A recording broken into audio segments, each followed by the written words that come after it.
Ladies and gentleman, ಅಂತೂ ಇಂತೂ ಭಾರಿ ಗೊಂದಲದ ನಡುವೆ ಒಂದು ದೊಡ್ಡ ಹೋರಾಟದ ಹಿಂದೆ ಈಗಾಗಲೇ ಕುರ್ಚಿ ಕಿತ್ತಾಟದ ದೊಡ್ಡ ಗಲಾಟೆಯ ನಡುವೆ ಬಜೆಟನ್ನು ಮುಖ್ಯಮಂತ್ರಿ ಸಿದ್ದರಾಮಯ್ಯ ಮಂಡಿಸಿಬಿಟ್ಟಿದ್ದಾರೆ. ಅದು ದಾಖಲೆಯ ಬಜೆಟನ್ನು ಮಂಡಿಸಿ ಗೆದ್ದು ಬೀಗಿಬಿಟ್ಟಿದ್ದಾರೆ. ಹಾಗಾಗಿ ಈಗಾಗಲೇ ಬಜೆಟನ್ನು DCM ಆಗಿರ್ತಕ್ಕಂಥ DK ಶಿವಕುಮಾರ್ ಅವರೇ ಮಂಡಿಸ್ತಾರೆ ಅನ್ನುವಂಥ ಮಾತಿಗೆ ಈ ಮೂಲಕ ಅವರು ತಡೆಯೊಡ್ಡಿದ್ದಾರೆ. ನಾನೇ ಸಿದ್ದರಾಮಯ್ಯ, ನಾನೇ ಮುಖ್ಯಮಂತ್ರಿ, ನಾನೇ ಮಂಡಿಸ್ತೀನಿ ಅನ್ನುವಂಥದ್ದನ್ನು ಹೇಳಿದ್ದಾರೆ ಅಲ್ವಾ. ಹಾಗಾದರೆ ಈಗ DK ಶಿವಕುಮಾರ್ ಮತ್ತು ಅವರ ಬೆಂಬಲಿಗರು ಮತ್ತು ಅವರ ಸಹೋದರ ಆಗಿರ್ತಕ್ಕಂಥ DK ಸುರೇಶ್ ಅವರ ಮುಂದಿನ ನಡೆ ಏನು? ಯಾಕೆ ಈಗ ಸದ್ಯಕ್ಕೆ ಸೈಲೆಂಟ್ ಆಗಿದ್ದಾರೆ?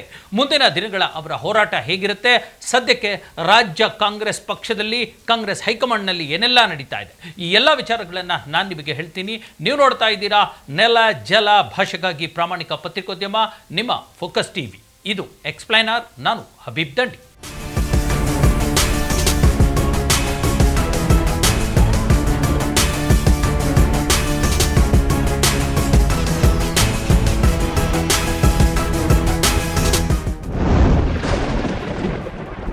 ಭಾರಿ ಹೋರಾಟ, ಗದ್ದಲ, ಗೋಜಲು, ಗೊಂದಲ ಎಲ್ಲದರವನ್ನು ಕೂಡ ಮೀರಿಕೊಂಡು ಹೋಗಿರತಕ್ಕಂಥ ಮುಖ್ಯಮಂತ್ರಿ ಸಿದ್ದರಾಮಯ್ಯನವರು ತಮ್ಮ ದಾಖಲೆಯ 17ನೆಯ ಬಜೆಟನ್ನು ಮಂಡಿಸಿಬಿಟ್ಟಿದ್ದಾರೆ.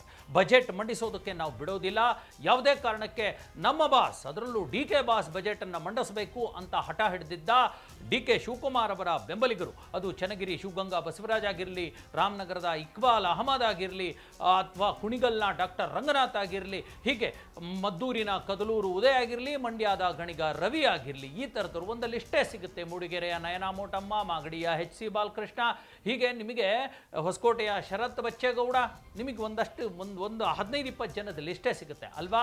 ಹಾಗಾಗಿ ಅವರ ಒಂದು ಎಣಿಕೆ ಈಗ ತಪ್ಪಾಗಿದೆ. ಎಂದಿನಂತೆ ಈಗ ಕೇವಲ ಮೊನ್ನೆಯಷ್ಟೇ CM ಸಿದ್ದರಾಮಯ್ಯನವರು ತಮ್ಮ ಭರ್ಜರಿ ಬಜೆಟನ್ನು ಮಂಡಿಸಿದ್ದಾರೆ, ಜನಪ್ರಿಯ ಬಜೆಟನ್ನು ಮಂಡಿಸಿದ್ದಾರೆ.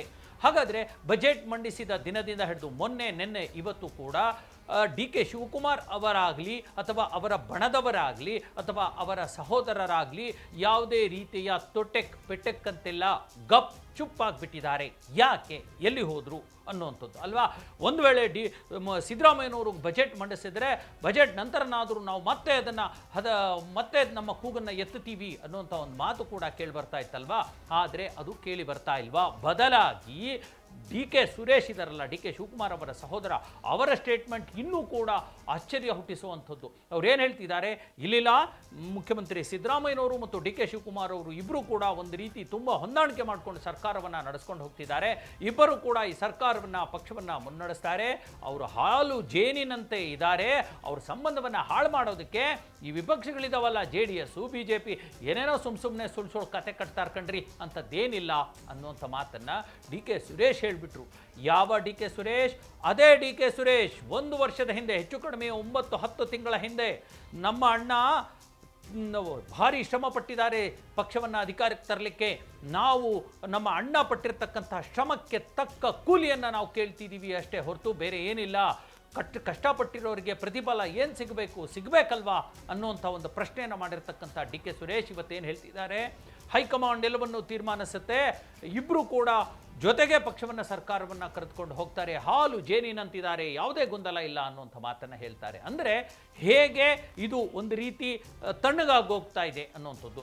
ಅತ್ತ ಕಡೆ DK ಶಿವಕುಮಾರ್ ಏನು ಹೇಳಿದರು, ಅವರು CM ಗಿರಿ ಅಂತೂ ಬಿಟ್ಟುಬಿಡಿ, KPCC ಅಧ್ಯಕ್ಷ ಸ್ಥಾನವನ್ನೇ ಬಿಟ್ಕೊಡೋದಕ್ಕೆ ಈಗಾಗಲೇ ಒಂದು ರೀತಿ ವೈರಾಗ್ಯದ ಮಾತುಗಳನ್ನ ಆಡ್ತಿದ್ದಾರೆ. ನಾನು ಆಗಲೇ 6 ವರ್ಷ ಅಧ್ಯಕ್ಷನಾಗಿ ಕೆಲಸ ಮಾಡಿದ್ದೀನಿ, ಹೊಸಬ್ರು ಬರಲಿ, ಇನ್ನೊಬ್ಬರು ಬರಲಿ, ಅವರಿಗೆ ಅವಕಾಶವನ್ನು ಮಾಡಿಕೊಡೋಣ ಅನ್ನುವಂಥ ಮಾತು. ಅಂದರೆ ಮುಖ್ಯಮಂತ್ರಿ ಸ್ಥಾನದ ಜಗಳ ದೂರದ್ದಿರಲಿ, KPCC ಅಧ್ಯಕ್ಷ ಸ್ಥಾನವನ್ನು ಕೂಡ ನಾನು ಬೇಕಿದ್ರೆ ಬಿಟ್ಕೊಟ್ಟು ಬಿಡ್ತೀನಿ ಅನ್ನುವಂಥ ಒಂದು ಮಾತನ್ನು, ವೈರಾಗ್ಯದ ಮಾತನ್ನು ಆಡ್ತಿದ್ದಾರೆ.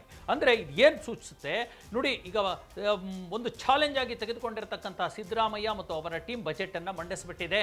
ಅದರ ನಂತರ ಅದನ್ನು ಸುಮ್ಮನೆ ಏನೂ ಮಾಡೋಕ್ಕಾಗದೆ ಕಾದು ನೋಡಿರ್ತಕ್ಕಂಥ DK ಶಿವಕುಮಾರ್, ಅವರ ಸಹೋದರ ಮತ್ತು ಅವರ ಟೀಮ್ ಈಗ ಸುಮ್ಮನೆ ಕೈಕಟ್ಟಿ ಕುಳಿತುಕೊಳ್ಳುವಂಥ ಪರಿಸ್ಥಿತಿ ಬಂದಿದೆ. ಸದ್ಯಕ್ಕೆ ಶಾಂತಿ ಮಂತ್ರವನ್ನು ಜಪಿಸ್ತಿದ್ದಾರೆ, ಸದ್ಯಕ್ಕೆ ಗಪ್ ಚುಪ್ ಆಗಿದ್ದಾರೆ, ತುಟಿನ ಪೆಟ್ಟಕ್ಕಂತ ಇಲ್ಲ, ಆ ಪರಿಸ್ಥಿತಿ ನಿರ್ಮಾಣವಾಗಿದೆ. ಯಾಕೆ ಹೀಗೆ? ಇದಿಷ್ಟಕ್ಕೆ ನಿಲ್ಲುತ್ತಾ? ಖಂಡಿತ ಅಲ್ಲ. ಇದರ ಮುಂದುವರೆದ ಭಾಗ ಇನ್ನು ದೊಡ್ಡ ಮಟ್ಟದಲ್ಲಿದೆ. ಅದೇನು ಅಂತ ಅನ್ನೋದನ್ನು ಕೂಡ ನಾನು ನಿಮಗೆ ಹೇಳ್ತೀನಿ.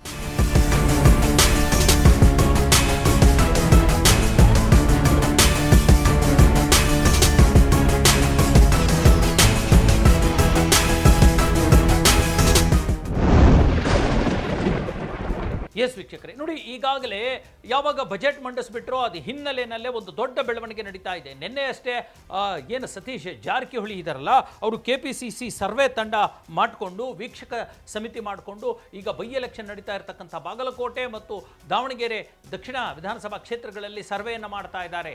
ಅಂದರೆ ಬಾಗಲಕೋಟೆಯಲ್ಲಿ HY ಮೇಟಿ ಕಾಂಗ್ರೆಸ್ ಪಕ್ಷ ಶಾಸಕರಿದ್ದರು, ದಾವಣಗೆರೆಯಲ್ಲಿ ಶಾಮನೂರು ಶಿವಶಂಕರಪ್ಪ ಇದ್ದರು. ಇಬ್ಬರೂ ಕೂಡ ಕಾಂಗ್ರೆಸ್ ಪಕ್ಷದ ಶಾಸಕರು ಅಲ್ಲಿ ಸರ್ವೆಯನ್ನು ಮಾಡಿ ಯಾರಿಗೆ ಟಿಕೆಟ್ ಕೊಡಬೇಕು, ಹೇಗಿದೆ ಪರಿಸ್ಥಿತಿ, ಆ ಬೈ ಎಲೆಕ್ಷನ್ ಗೆಲ್ಲೋದು ಹೇಗೆ ಅನ್ನುವಂಥ ಮುಂದಾಳತ್ವವನ್ನು ವಹಿಸ್ತಾ ಇರತಕ್ಕಂಥವ್ರು ಯಾರು, ವಹಿಸಿರೋದು ಯಾರು? ಸತೀಶ್ ಜಾರಕಿಹೊಳಿ. ಸತೀಶ್ ಜಾರಕಿಹೊಳಿ ಯಾರು? CM ಸಿದ್ದರಾಮಯ್ಯನವರ ಆಪ್ತ. ನೋಡಿ, KPCC ಅಧ್ಯಕ್ಷರಾಗಿರ್ತಕ್ಕಂಥ DK ಶಿವಕುಮಾರ್ ಅವರು ಆ ಒಂದು ಇನಿಷಿಯೇಟಿವನ್ನು ತಗೊಳ್ಳೋದು ಬಿಟ್ಟು ಈಗ ಸತೀಶ್ ಜಾರಕಿಹೊಳಿ ಆ ಇನಿಷಿಯೇಟ್ ತಗೊಂಡಿದ್ದಾರೆ ಅಂತಂದರೆ ಎಲ್ಲೋ DK ಶಿವಕುಮಾರ್ ಅವರ ಜವಾಬ್ದಾರಿ ಅದು ಡೈವರ್ಟ್ ಆಗ್ತಿದೆಯಾ ಅನ್ನುವಂಥದ್ದು ಸಾಬೀತಾಗ್ತಾ ಇದೆ ಅಲ್ವಾ. ಇದು ಒಂದು ಥರದ್ದಾದರೆ ಈಗ ಬಾಗಲಕೋಟೆ ಜಿಲ್ಲೆ ಬೆಳಗಾವಿಗೆ ಹತ್ತಿರ, ಬೆಳಗಾವಿನಲ್ಲಿ ಸತೀಶ್ ಜಾರಕಿಹೊಳಿ ತಮ್ಮದೇ ಆಗಿರ್ತಕ್ಕಂಥ ಬಾಗಲಕೋಟೆಯಲ್ಲಿ ಒಂದು ಹಿಡಿತವನ್ನು ಇಟ್ಕೊಂಡಿದ್ದಾರೆ. ಜೊತೆಗೆ ದಾವಣಗೆರೆಯಲ್ಲೂ ಕೂಡ ನಾಯಕ ಸಮುದಾಯದವರು, ಸತೀಶ್ ಜಾರಕಿಹೊಳಿ ಪ್ರತಿನಿಧಿಸುವಂಥ ನಾಯಕ ಸಮುದಾಯದವರು ಬಹುತೇಕ ಬಹಳಷ್ಟು ಜನ ಮತದಾರರಿದ್ದಾರೆ. ಜೊತೆಗೆ ರಾಜನಹಳ್ಳಿಯ ಒಂದು ನಾಯಕ ಪೀಠ ಇದೆಯಲ್ಲ, ಆ ಪೀಠವೂ ಕೂಡ ಅಲ್ಲೇ ಬರುತ್ತೆ. ಇವೆಲ್ಲವೂ ಕೂಡ DK ಶಿವಕುಮಾರ್ ಅವರನ್ನ, ಅವರ ಬೆಂಬಲಿಗರನ್ನ ಗಪ್ಚುಪ್ ಮಾಡಿಬಿಟ್ಟಿದೆಯಾ ಅನ್ನುವಂಥದ್ದು. ಈ ಮೂಲಕ ಒಂದಷ್ಟು ಬದಲಾವಣೆಗಳನ್ನು ಕಾಳ್ತಾ ಇವೆ. ಮೊದಲನೇದಾಗಿ ನಾಳೆ ಶಾಸಕರಿಗೆ ಈಗ DK ಶಿವಕುಮಾರ್ ಅವರು ಮಾರ್ಚ್ 10ಕ್ಕೆ ಒಂದು ಡಿನ್ನರ್ ಮೀಟ್ ಇಟ್ಕೊಂಡ್ರೆ, ಸಿದ್ದರಾಮಯ್ಯ ಬಣದವರು ಇದೇ ಸತೀಶ್ ಜಾರಕಿಹೊಳಿ ಅವರು ನಾಳೆ ಮಾರ್ಚ್ 9ಕ್ಕೆ ಡಿನ್ನರ್ ಮೀಟ್ ಇಟ್ಕೊಂಡಿದ್ದಾರೆ. ಆ ಮೂಲಕ ಶಾಸಕರ ಒಂದು ಅಭಿಪ್ರಾಯ, ಸಹಮತ, ಸಂಗ್ರಹ, ಬೆಂಬಲ ಎಲ್ಲವನ್ನು ಪಡ್ಕೊಳ್ಳೋದಕ್ಕೆ ಪ್ರಯತ್ನ ಪಡ್ತಾ ಇರತಕ್ಕಂಥದ್ದು. ಇತ್ತ ನಾಡಿದ್ದು ಅಂದರೆ ಮಾರ್ಚ್ 10ಕ್ಕೆ DK ಶಿವಕುಮಾರ್ ಅವರು ಡಿನ್ನರ್ ಮೀಟ್ ಇಟ್ಕೊಂಡಿದ್ದಾರಲ್ಲ, ಅಣ್ತಮ್ಮ ಸೇರಿ ತಮ್ಮದೇ ಪ್ಲಾನ್ B ಅನ್ನು ಕೂಡ ಮಾಡ್ಕೊಳ್ತಾ ಇದ್ದಾರೆ. ಅಂದರೆ ಮತ್ತೆ ಹೇಗೆ ನಾವು ಕೂಡ ಅವ್ರನ್ನ ಅಂದರೆ ಶಾಸಕರನ್ನ ಹಿಡಿತದಲ್ಲಿ ಇಟ್ಕೋಬಹುದು ಅನ್ನುವಂಥದ್ದು. ಹಾಗಾಗಿ ಈ ಸದ್ಯಕ್ಕೆ ಅಣ್ತಮ್ಮ ಅವರ ಅಂದರೆ ಅವ್ರು ಏನು ಡಿನ್ನರ್ ಮೀಟನ್ನು ಕರೆದಿದ್ರು ಮಾರ್ಚ್ 10ಕ್ಕೆ, ಆ ಪ್ಲ್ಯಾನನ್ನು ಏನು ಸಿದ್ದರಾಮಯ್ಯನವರ ಟೀಮ್ ಅದು ಉಲ್ಟಾ ಮಾಡಿರ್ತಕ್ಕಂಥದ್ದು. ಈಗಾಗಲೇ ಒಂದು ದಿನ ಮುಂಚೆ ಅಂದರೆ ಅವ್ರದ್ದು 10ಕ್ಕಿದ್ರೆ ಇವರು 9ಕ್ಕೆ ಕರೆದ್ಬಿಟ್ಟು, ನಾಳೆನೇ ಕರೆದ್ಬಿಟ್ಟು ಎಲ್ಲ ಶಾಸಕರನ್ನ ಸಿದ್ದರಾಮಯ್ಯ ತಮ್ಮ ಕಬಂಧ ಬಾಹುಗಳಲ್ಲಿ ಅವ್ರನ್ನ ಹಿಡ್ಕೊಳ್ತಾರಾ ಅನ್ನುವಂಥ ಪ್ರಶ್ನೆ ಕೂಡ ಹುಟ್ಕೊಂಡಿದೆ. ಇದ್ರ ಜೊತೆಗೆ ಈಗಾಗಲೇ ಜನಪ್ರಿಯವಾಗಿರ್ತಕ್ಕಂಥ ಬಜೆಟ್ ಕೊಟ್ಟಿರೋದ್ರಿಂದ ಸದ್ಯಕ್ಕೆ ಮುಖ್ಯಮಂತ್ರಿ ಸಿದ್ದರಾಮಯ್ಯನವರ ಪರವಾಗಿ ಶಾಸಕರ ಬೆಂಬಲ ಇರುತ್ತೆ. ಯಾಕಂದರೆ ಸಾಕಷ್ಟು ಅನುದಾನವನ್ನು ಕೂಡ ಕೊಟ್ಟುಬಿಟ್ಟಿದ್ದಾರೆ ಅವರವರ ಕ್ಷೇತ್ರಗಳಿಗೆ.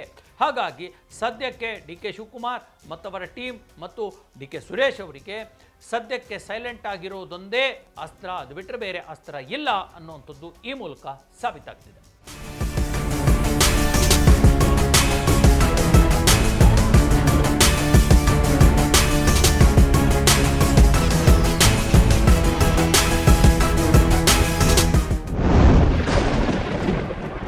ಎಸ್ ವೀಕ್ಷಕರೇ, ಇದಾಗಿತ್ತು ಇವತ್ತಿನ ಎಕ್ಸ್ಪ್ಲೇನರ್. ಮುಂದಿನ ಮತ್ತೊಂದು ವಿಚಾರದೊಂದಿಗೆ ಮತ್ತೆ ಬರ್ತೀನಿ. ಅಲ್ಲಿವರೆಗೂ ನೋಡ್ತಾ ಇರಿ ಫೋಕಸ್ TV.